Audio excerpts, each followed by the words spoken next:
Oi, pessoal, bom dia, boa tarde, boa noite, dependendo para quem está assistindo essa aula, né, esses slides. Vai ser uma experiência nova, eu vou estar gravando, não vou mostrar meu rosto com vergonha um pouco ainda no início, né? Mas vamos lá, essa é nossa primeira aula. E a gente vai falar a partir desse PowerPoint sobre os movimentos sociais que surgem no Brasil da oligarquia. Vocês se lembram? Lembre-se, quando o Brasil nasce oligárquico, lembre-se que é um governo extremamente conservador. Não é as massas, a população que tem uma atuação cívica.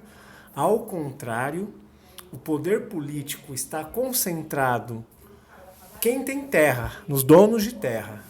Não é à toa que vai existir um lobby, né? Por isso que essa república vai ser chamada República Café com Leite.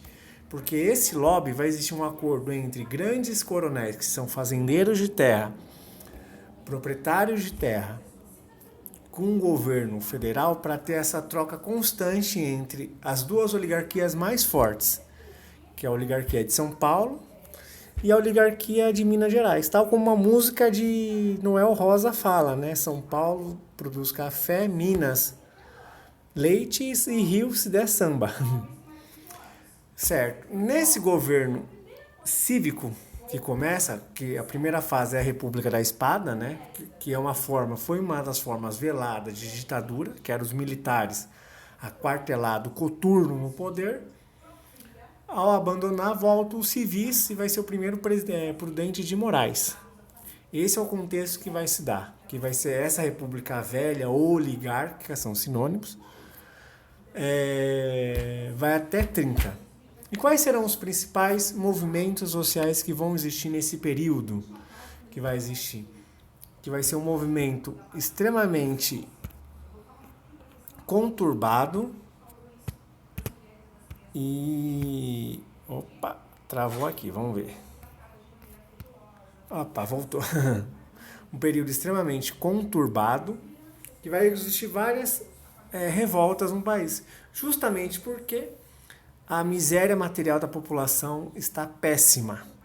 Aliás, isso é um sintoma, essa crise atual que a gente está vivendo serve para marcar uma característica nossa.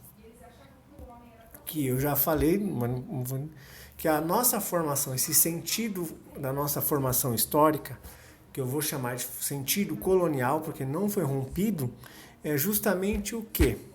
Qual é a principal característica que marca a história do Brasil? A desigualdade. Não é a corrupção, é a desigualdade. A corrupção vai ser a epiderme de um sistema socioeconômico apodrecido que marca a desigualdade.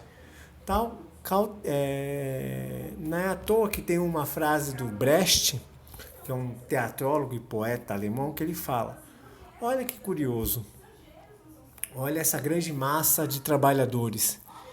A miséria podia uni-los para lutar contra o sistema, mas a miséria é tão profunda que compele que cada indivíduo tente roubar o pão de boca de outro. Ou seja, essa é a marca da história do Brasil.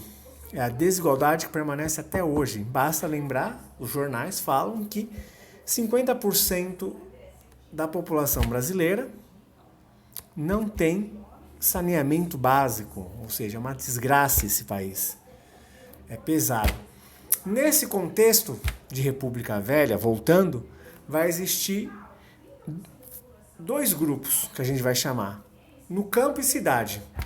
Campos vai ser Canudos, Contestado e o Cangaço. E na cidade vai ser a vacina, a chibata, as greves operárias e o tenentismo. A Guerra de Canudos, que vai ser na região de Canudos, na Bahia. Aliás, tanto Canudos e Contestado são de caráter messiânico, que é de Messias, né? Que são liderados por um líder religioso que vem de uma ideia que é possível criar o reino dos céus na terra. Não é à toa que esses dois movimentos que a gente está falando agora de canto mais contestado também vai ter quase as mesmas características. Vão surgir em áreas rurais pobres. Diante dessa pobreza, com esse líder que consegue falar com a população, vai criar um sentimento de revolta. E em Canudos, o principal líder será o famoso Antônio Conselheiro, que tem até música do Chico Science, Nação Zumbi, que é banditismo por uma questão de classe. Essa é a música. Onde vai ser, como falei, Bahia, e liderado pelo Antônio Conselheiro, que ele vai condenar a República, porque as promessas que a República trouxe quando vieram, não mudou nada. E mudou até hoje, vamos falar a verdade. Como o Brasil nasce? O Brasil vai nascer com latifúndio, ou seja, grandes propriedades de terra, monocultura para exportação. Se lá em 1500 era açúcar, hoje é a soja, que está destruindo boa parte do meio ambiente brasileiro. Uma das queimadas do Amazonas é para isso. Trabalho escravo e sociedade patriarcal. Mudou? Não. O Brasil ainda tem latifúndio, produz para fora, não é para atender às necessidades da sua população. Ainda tem resquício de trabalho escravo e a população brasileira é uma das que mais tem alta jornada de trabalho no mundo, 44 horas, você vê. E também uns baixíssimos salários, né? Se você pega institutos do próprio governo, fala que o salário mínimo para alguém viver com o mínimo de dignidade deveria ser quase 4 mil. O número correto é 3.900. O nosso salário mínimo é quase R$1.000. Você vê isso, essa distância. Ou seja, sociedade patriarcal. O Brasil é do país das Américas que mais assassinam suas mulheres. Ou seja, não mudou muito. Ou seja, as promessas da República, para voltar a Canudos, né, vêm com isso. Prometem isso, eliminar isso, mas não acaba. E o Antônio Conselheiro ele vai condenar a República por causa que não conseguiu cumprir suas promessas. Como eu falei, as causas da guerra vai ser concentração de terra, miséria, fome, exploração dos trabalhadores rurais que não conseguem sobreviver, a seca, que o Nordeste sempre é compelido a secas, né, até hoje, e os impostos que eram cobrados pelos coronéis locais. Antônio Conselheiro consegue, prometendo um mundo novo, resolve fazer o Arraial de Canudos ou o Arraial de Belo Monte, no interior da Bahia, onde é uma comunidade onde todos vão ter paz, pão e terra. Essa era uma das promessas do Antônio Conselheiro. Essa é uma região como era desenhada, como era Canudos, antes do conflito, né? A Guerra de Canudos, que vai reunir boa parte de toda a população. Essa é uma imagem atual do lado, né? Diante disso, Canudos começa a funcionar tão bem, mas tão perfeitamente, o que ocorre? Há uma união entre governo republicano, os coronéis, a igreja, porque eles já veem o Antônio Conselheiro como uma ameaça para a própria igreja, e vão se unir para combater. E os próprios jornais da época começam a difamar Antônio Conselheiro, e aí vira essa lógica binária, né? Fala, se o Antônio Conselheiro não gosta da república, ele só prefere o quê? A monarquia. Olha só. Por isso que eu coloquei essa frasezinha, que é falada na década de 60 pelo líder negro Malcolm X, que ele fala, isso a gente tem que tomar cuidado até hoje, né? Se não formos cuidadosos, os jornais farão você odiar as pessoas que estão sendo oprimidas e asmar as pessoas que estão sendo oprimidas. Ou seja, começa uma campanha contra Canudos. E vai ser justamente isso. As 3 primeiras expedições, o governo perde. Na última, aí vai com todo o equipamento militar, vai até com canhões que chegam a pesar 2 toneladas e vai ser totalmente massacrada a região de Canudos. E o próprio líder, Antônio Conselheiro, vai ser degolado e seu corpo exposto. Nesse período, tem um jornalista, o jornal Estadão, aquele que a gente encontra em bancas, Euclides da Cunha, que ano passado fez 100 anos, hein? 100 anos. Diante disso, ele ia lá para presenciar, ele é um jornal para escrever para esse jornal, e ele escreve Os Sertões, justamente porque ele quer defender Canudos. Que o Euclides da Cunha também, ele fala, no prefácio que ele fala, eu que defendi tanta república contra a monarquia, eu chego e vejo o que a república faz, massacra a sua própria população. Por isso que ele escreve Os Sertões, que é um livro que tem em 3 partes, que é a terra. Olha só, que muitos professores de geografia trabalham com esse capítulo, porque ele faz uma descrição minuciosa dessa região da Caatinga, do sertão nordestino, né? A terra, o homem descreve como vive a população. Pela época ele vai ter preconceito, sim. E depois descreve a guerra, que é isso. Essa é a grande obra literária desse período. Essa imagem da infantaria, o último batalhão que vai para massacrar Canudos. Uma caricatura de Euclides da Cunha com um livro Os Sertões e a única foto do Antônio Conselheiro, já morto, no Arraial de Canudos. Pena. O governo não só faz isso, parece aquele mito, né, de que antigamente os avós falavam, tem que matar e salgar a terra, né, para não nascer mais ninguém. A República Brasileira faz isso. Elimina quase toda a população e desvia rios para alagar a área, para ninguém mais nascer nessa região. E hoje você tem, até hoje, um parque estadual que não foi alagado, que hoje ainda recebe visitas. Olha só. Contestado. Como eu falei, contestado, tal como o Canudos, vai ser movimento messiânico. E vai ser liderado pelo monge José Maria, que é o grande líder, mas depois, quando ele morre, é substituído pelo João Maria. As causas vão ser praticamente as mesmas. Exploração dos trabalhadores rurais. As terras, que não era para... Quando os coronéis tinham terra, em vez de fazer uma reforma agrária para os camponeses, entregam para empresas. E a gota d'água, quando começa a ferrovia, que era para ligar São Paulo a Porto Alegre,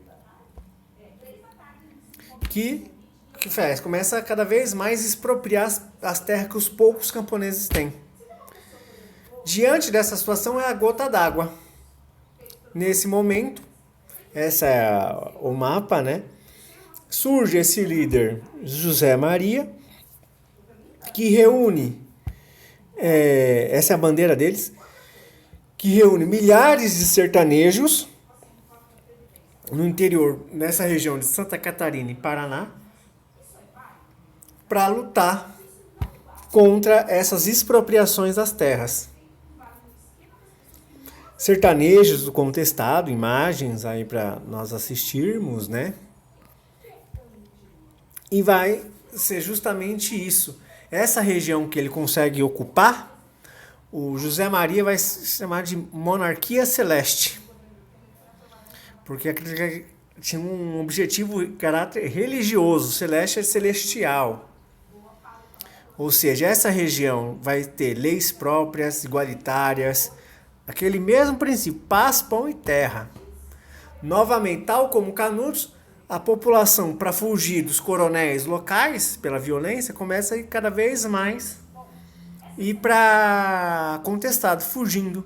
Novamente, há uma união entre coronéis, fazendeiros, donos de empresa e governo, se reúne para massacrar a região de Contestado. Ou seja, tal como Canudos, todos eles vão ser praticamente massacrados. E até hoje essa região foi montado um cemitério que é possível de visitar. Esses são os dois movimentos messiânicos que vai existir nessa região. Na região não, no Brasil, perdão. O cangaço. O cangaço é um dos meus movimentos favoritos, né? Acho que porque tenho origem nordestina, né? O cangaço vai ser muitas vezes chamado de banditismo social. Esse termo banditismo vai surgir por um historiador britânico inglês, Eric Hobsbawm. Por que banditismo? Porque eles não vão ser bandidos comuns. Esse banditismo social, que ganha essa palavrinha social, banditismo social, deve-se justamente porque eles têm uma relação dúbia com a população. Uns vão ser vistos como heróis, outros como bandidos e assassinos. Por isso que esse banditismo social vem daquele termo do Robin Hood, sabe? Para alguns, Robin Hood era um ladrão, para outros, um justiceiro. Essa era a característica. É uma atuação que vai se dar justamente na Caatinga, né? no Nordeste, no interior do Nordeste. Os cangaceiros, que o auge deles vão ser 70 anos, de 1870 a 1940, mas tem movimentos antes, desde o início da independência, já encontra resquícios de cangaceiros, que são essas populações errantes, né, que ficam se movimentando, não tem moradia física, perambulando. E geralmente esses cangaceiros podem, inclusive, ou fazer por atuação própria ou cobrar serviço de coronéis querendo vingança, querendo mais poder, etc. E o mais famoso será a figura do Lampião. Ele é o auge. Tão famoso que vai ter o título do Rei do Sertão. Tem músicas, forró, tudo isso. E o cangaço também não vai ser restringido a homens. Vai ter muitas mulheres vão atuar no cangaço. A mais famosa também vai ser a esposa do Lampião, Maria Bonita. E boa parte, a partir dessa estética que a gente vê hoje, muitas vezes se dá a elas, por embelezar, se embelezarem, né? E o Lampião vai ficar famoso não, pelo nome, que eles é um mito, né? Ele atirava tanto, que o cano do seu rifle ficava brilhando. E o Lampião também, ele vai ser conhecido porque ele se perfumava. Era um cara cheiroso no sertão. Se vocês colocarem no YouTube, aí tem um filme chamado Baile Perfumoso, que é baseado na vida dele. E todas essas imagens que vocês estão vendo só foram possíveis devido ao único que conseguiu foi um mascaste sírio-libanês que visitava para vender coisas e conseguia tirar foto. Que eles viviam fugindo do governo, então não tinha acesso, né? Esse é o Lampião, a figura mais famosa. Como eu falei, as causas do cangaço. Aliás, todos esses movimentos da República Velha vai ser justamente isso. Miséria, fome, concentração de terra, concentração de riqueza, abuso dos coronéis. É isso que se dá. O próprio Lampião tem a origem dele quando duas famílias estavam brigando e um coronel local resolve apoiar a outra família. Ao apoiar a outra família, o Lampião foge e se passa a dedicar a vida ao sertão. E depois que o pai morre, aí que ele fala, é uma vida sem volta mesmo. Não tem mais volta. Ele e os irmãos. Mas ele tem destaque. Como eu falei, é esse mito do Robin Hood, né? para uns o heroísmo e para outros a violência e a brutalidade. Como eu falei, se o lampião representa o apogeu, logo depois do apogeu é a queda. Porque justamente a partir da década de 30, com a Revolução de 30, que a gente vai ver futuramente, sobe Vargas e começa uma onda de modernização e centralização do poder, ou seja, para eliminar os poderes desses pequenos dos coronéis. E contrata cada vez mais gente para ir buscar o lampião. E ele morre assassinado em 38, numa emboscada. Ele e Maria Bonita são assassinados e mortos e degolados, cabeças expostas. E a partir dele começa uma queda do cangaço, que o Brasil está se tornando cada vez mais urbano, né? Que também o urbanismo, quando começa, é um movimento sem volta. O Brasil aí é um movimento essencialmente agrário, mas começa a urbanização, não é à toa que a partir da década de 70, o Brasil, a maioria da população já é urbana. E na década de 90, a maioria da população mundial já está em áreas urbanas. Então é um movimento sem volta. E acaba em 40 porque justamente o segundo líder mais famoso que trabalhava para o Lampião era o Coriço, que é morto em 40. Por isso que é essa datas fixas, né? 1870 1940, 70 anos. Depois desaparece. Prêmios, ou seja, teve música, cordel, as cabeças expostas aí. Agora para os movimentos da cidade. A gente vai focar em 4 movimentos.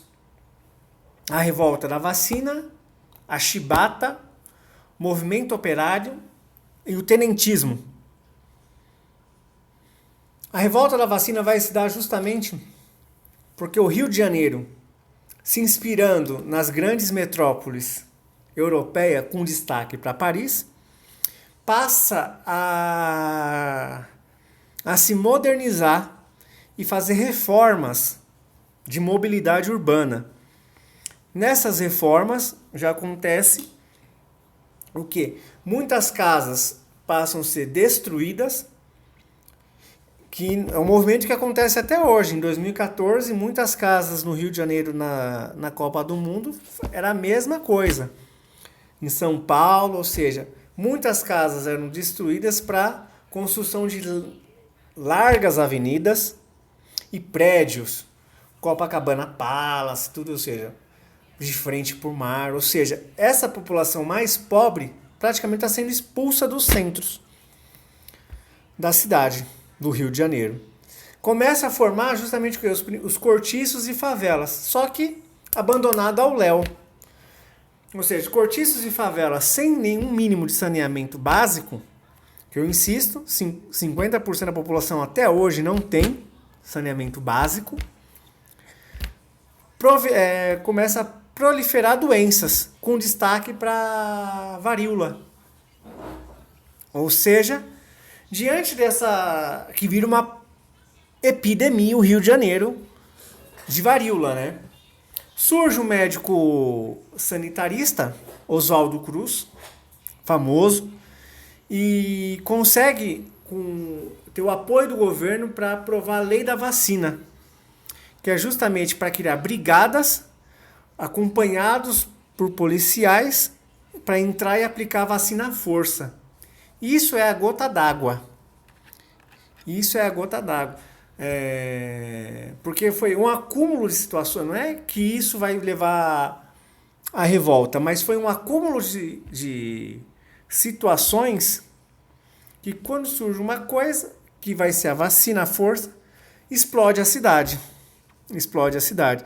Mais ou menos um exemplo que a gente pode fazer das revoltas antirraciais nos Estados Unidos. A morte do George Floyd não é a primeiro negro a ser assassinado nos Estados Unidos. Mas é um período de tanto acúmulo, que quando surge um caso explodiu. É a mesma coisa. E por uma semana o Rio de Janeiro foi abaixo. Ou seja, e vai ser justamente tiro, brigas, comércio fechado, a população vai à rua mesmo e o governo vai responder à altura. Como sempre, o governo... A gente tem que ter um pouco do sentimento zapatista, é bom, né? Se há governo, sou contra, né? Tem que ter esse sentimento um pouco, é saudável, né? E uma semana depois a rebelião é contida, deixa aproximadamente 30 mortos, mais de 100 feridos, e muitos foram exilados para os rincões do país. Porém, futuramente, o Oswaldo melhora com propaganda, tudo, consegue vacinar a própria população e contém a epidemia que estava o Rio de Janeiro. Imagens. Ou seja, justamente é um movimento de caráter novamente reprimido. Chibata. A revolta da chibata no Rio de Janeiro. Chibata vem de chicotada. Novamente, as Forças Armadas do Brasil eram divididas. Até hoje. Se vocês lembrarem a reforma da Previdência nos militares, o Bolsonaro tirou a baixa patente. E a Força Armada também é um reflexo da nossa sociedade. As alta patente eram membros da elite e os marinheiros eram a população geral, principalmente filhos e netos de escravos. 1910, a abolição foi em 1888, ou seja, muito próximo, ou seja, boa parte desses marinheiros eram negros.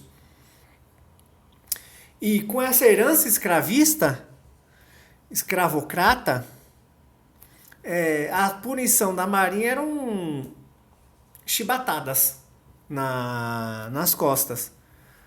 Qual vai ser o estopim? Quando um marinheiro, Marcelino Rodrigues, diante de um conflito interno com um colega, ele fere esse colega uma briga, ele é castigado com 250 chibatadas. Ele estava num encouraçado. Encouraçados são navios de guerra. Ao ele ter essa punição, explode um motim de marinheiros, uma revolta de marinheiros. Que vai ser uma revolta forte, né? Tomam o navio, chegam a matar o comandante do navio, mais 3 oficiais abaixo. E o grande líder do movimento será o João Cândido, conhecido como o Almirante Negro, que depois tem música. Se vocês colocarem João Bosco, Mestre dos Mares, ele fez um samba em homenagem ao Almirante Negro. Esses são os nossos marinheiros, heróis, é um dos movimentos que eu também mais gosto. Eu estou sempre dos lados dos fracos e oprimidos, meus alunos. Esse é o João Cândido. Poucas imagens. Ele aqui é uma imagem lendo as reivindicações, que exige, essas reivindicações vai ter o fim dos castigos, melhoria na alimentação e anistia para todos. E, caso não forem atendidos, ameaçam bombardear o Rio de Janeiro. Diante disso, o presidente Hermes da Fonseca, lembre-se que a capital do Brasil nessa época é o Rio de Janeiro, aceita as exigências com aquela malandragem, né? Porém, os marinheiros cometem um erro, entregam as armas. Ao entregar as armas, então não tem defesa, né? O presidente exige a prisão. Isso faz eclodir uma outra revolta, mas eles não conseguem tomar armas em Curaçao, uma revolta, uma base na Ilha das Cobras, e vai ser duramente reprimida. Os marinheiros são presos e torturados, muitos são exilados nos rincões desse país, E João Cândido vai sobreviver. E ele consegue viver até a década de 50 e dar declarações para contar a sua versão da história. Tem até um livro chamado Revolta da Chibata, que foi um jornalista que entrevistou ele. Tá aí. Ele velhinho. Mas ele contou a versão. Se não, provavelmente não teríamos a versão que a gente está contando, que é a versão dele, que é a versão dos de baixo, né? Não do governo. A greve geral de 17, meus caros, a greve geral de 17 vai ser o estopim de uma série de condições também. A nossa classe trabalhadora, lembra, classe trabalhadora para nós já começa em 1500. Quem são os trabalhadores do Brasil? A população escravizada, os negros escravizados que trouxeram da África. Esses são os primeiros trabalhadores. Não é à toa que tem registro hoje, as primeiras greves que organizam é feita nesse período também, de escravos. Ou seja, aquela velha tese, onde tem violência vai ter defesa. Mas a classe trabalhadora assalariada, ou seja, como começa o fim do trabalho escravo oficial no Brasil, tem início a partir de 1870, né? E essa classe trabalhadora vai ter a experiência de lidar com os escravizados e os novos imigrantes que começam a chegar no Brasil. Lembre-se, a nossa burguesia, o que é burguesia?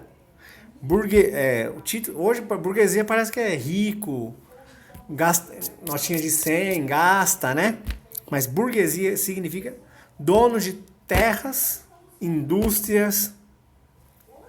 Um exemplo, no início do ano saiu o dono do Banco Safra.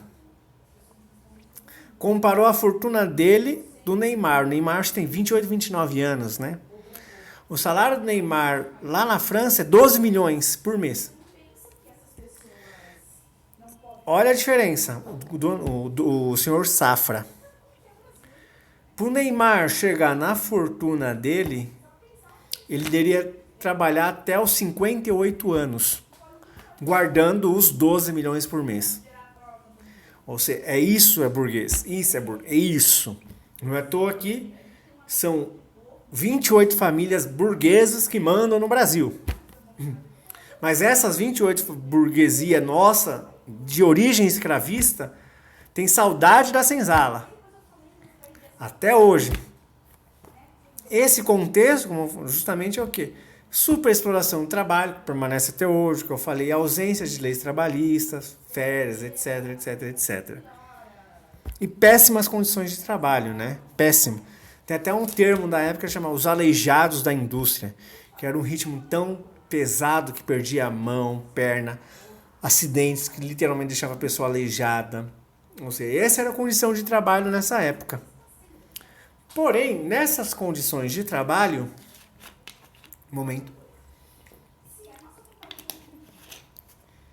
os imigrantes que estavam vindo trazendo ideias da Europa.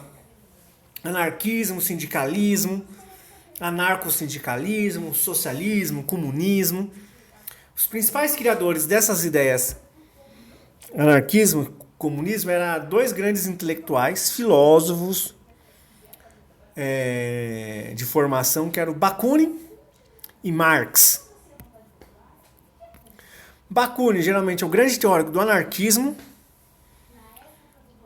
e Karl Marx é o grande teórico do comunismo, de teorizar o comunismo. Depois a gente vai ter uma aula específica para falar semelhanças e diferenças. Mas, então aí. E lembre-se que o comunismo ainda não é algo implantado. O que foi tentativas que fracassou, mas depois a gente vai ver isso. E essas ideias, o anarquismo, o comunismo, o que eles querem? Melhorar as condições dos trabalhadores. Essas ideologias, se você é um anarquista ou um comunista, você quer melhorar a situação de vida da população. Esse é um dos pontos em comuns dos dois, para ter uma ideia. Ou seja, tem que melhorar a situação, porque a miséria é muito grande. Não dá para viver na miséria. O que acontece? Na indústria Cresp, que era uma indústria de tecido, os trabalhadores dessa indústria fazem uma paralisação por melhorias salariais. Quando a repressão vem, a polícia mata um sapateiro, José Martinez. Sua morte foi um estopim. Greve geral na cidade que chega até o Rio de Janeiro. Só na cidade de São Paulo, 50 mil trabalhadores paralisaram. Ou seja, a cidade estava na mão desses operários. Aqui é uma fábrica na Moca. Esse é o José Martinez, que foi morto pela polícia, que permanece até hoje, né? E justamente, novamente, como sempre, o governo mobilizou polícia, exército, marinha para reprimir. É uma greve que dura quase 2 anos, eles têm fôlego, mas diante disso, e o governo descendo o cacete. Mas chega um acordo entre empresários e governo justamente para parar o quê? Aumenta o salário. A partir de 20 enfraquece e a partir de 21 o governo surge uma lei inclusive. Movimento social é caso de polícia. Ou seja, qualquer manifestação, a polícia tem que ir lá e dar um cacete nos trabalhadores. Não importa, movimento social é caso de polícia. Permanece até hoje. Vai divulgar tanto, que todo mundo é introjetado com essa ideia. Quem está manifestando é vagabundo, não presta, atrapalha. Isso tem origem aqui, nesse momento. Ou seja, justamente para o quê? Aquela ideia que a paz social é o silêncio dos oprimidos. Surge aqui, meus alunos, aqui. Síntese desse período, justamente é um contexto que começa a mudar, porque surge a Revolução Russa, né? Classe operária, movimento operário, e a síntese final é a criação do Partido Comunista. Depois a gente vai falar mais pra frente. E por último, o grande movimento é o tenentismo, que vai ser na década de 20, que eram jovens oficiais da classe média, que diante da corrupção da República, do sistema eleitoral podre, eles querem restaurar essa República brasileira. E vão ser a partir dessa revolta, que começa, não só deles, né? É todo um contexto, mas eles vão ser essenciais para a futura Revolução de 30. A queda para acabar com a República Velha. As revoltas tenentistas desses jovens oficiais são 3 grandes. Ela começa no Rio de Janeiro, com o 18 do Forte. Tem um segundo que vai ser em São Paulo, que São Paulo chega a ser bombardeada pelo governo, Arthur Bernardes. E a mais importante vai ser a Coluna Prestes, porque ele vai ser um dos grandes comunistas brasileiros, porque ele é um jovem tenente, ele migra do tenentismo, um pré-varguismo, desemboca no comunismo. E morre em 1990. Tem documentário dele no YouTube, biografias, tudo. Um cara que tem destaque na história, é uma figura interessantíssima.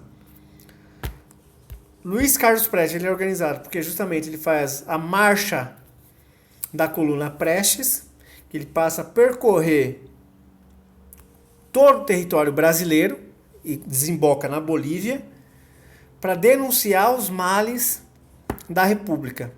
Só um parêntese. Lembra a figura do Lampião? Ele ganha o título de capitão quando, na figura do Padre Cícero com os coronéis locais, dão um título para ele do exército, capitão, para ele correr atrás do Prestes e matá-lo. Não alcança, não consegue, mas é aí que ele ganha o título de capitão. Capitão Virgulino. Os objetivos, como eu falei, é justamente como acabar com a miséria e injustiça do Brasil, denunciar os males da República e pelo menos um ensino fundamental obrigatório, que ainda não é nesse ponto. É só com Vargas que vai ser isso. O Brasil ainda é a barbárie. E aí temos o fim. Isso é tudo, pessoal.